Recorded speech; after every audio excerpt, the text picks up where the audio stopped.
આપણે સર્વે પ્રમાણે જે બાલવાટિકાના 2 વિધાનો છે, પહેલું અને ત્રીજું ગણિતની અંદર,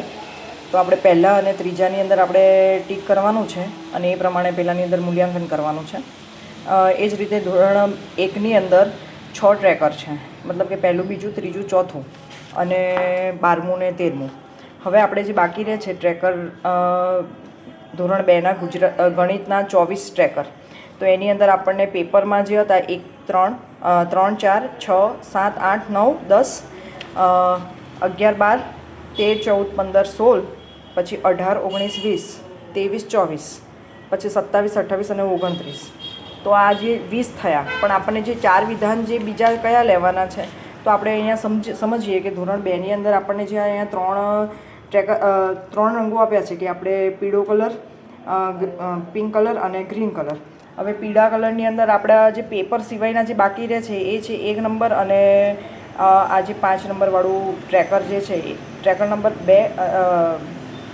1 પેપરમાં નથી એ, એટલે 1 નંબર અને ટ્રેકર નંબર આપણે 5 આ 2 કરીએ એટલે યલો કલર કમ્પ્લીટ થઈ જાય છે, મતલબ કે બાલવાટિકાનું આપણે મૂલ્યાંકન કરવાનું તો એ. અને આ પિંક કલર પ્રમાણે જે આપણા બાકી રહેશે વિધાનો એ છે આ બીજા નંબરનું ટ્રેકર, એટલે આપણે એનો સમાવેશ કરીશું. અને જે બીજો ચોથો એક બાકી રહે છે એ આપણે આ જે પિંક કલરનું આ 24 નંબરનું જે ટ્રેકર છે એ લઈશું, એટલે આપણા